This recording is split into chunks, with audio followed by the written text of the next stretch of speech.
வணக்கம் நண்பர்களே. நம்ம ஸ்விங் ஃபிஷஸ் சேனலில் இன்றைக்கி நம்ம ஒரு புது வீடியோ தான் பார்க்க போகிறோம். என்னென்னு பார்த்தீங்கன்னா, நம்ம வீட்டில் வளர்க்குற நம்ம ஜெயின் கோராமி ஃபிஷ்ஷுக்கு இன்றைக்கி ஃபீட் பண்ண போகிறோம். என்னென்னு பார்த்தீங்கன்னா, ஃபஸ்ட் டைம் நம்ம வீட்டிலேயே விளைஞ்ச கீரை அறுவடை பண்ணோம். நம்ம பசலைக்கீரை தான். அதுதான் நம்ம மீனுக்கு இன்றைக்கி ஃபீட் பண்ணி ட்ரையல் பார்க்க போகிறோம். அதுங்க சாப்பிடும்னு நினைக்கிறேன். ஏன்னா அதுங்க வெஜிடேரியன் ஃபிஷ்ஷஸ் தான், அதனால் கண்டிப்பாக சாப்பிடும். சின்னதாக கிள்ளி போட்டிருக்கோம். ஏன்னா கொஞ்சம் சின்னது, ஒரு 3 இன்ச்சு மீன் தான். அதனால் நம்ம ரொம்ப பெருசாக போட முடியாதுன்னு சொல்லிட்டு போட்டோம். ஆனால் பார்த்திங்கன்னா இன்னொரு ஆச்சரியம், ஃபஸ்ட் டைம் தான் இப்போ தான் போடுறோம். அதுவும் சூப்பராக சாப்பிடுது.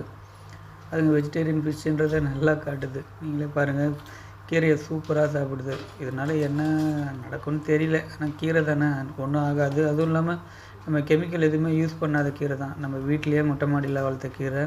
அதனால் தைரியமாக போடுறோம். பசலைக்கீரையும் பார்த்திங்கன்னா சீக்கிரமாக ஜீரணமாகிடும். அதனால் போட்டோம். அதுங்களும் நல்லா ஹாப்பியாக சாப்பிடுது. தெரியுது நல்லா எப்படி சாப்பிடுதுன்னு பாருங்கள். இந்த ஃபிஷ்ஷஸ்க்கு நம்ம பேர் வைக்கல. நண்பர்கள் யாராவது நல்ல பேர் இருந்தால் சொல்லுங்கள், கண்டிப்பாக அந்த பேரையே வச்சிடலாம்.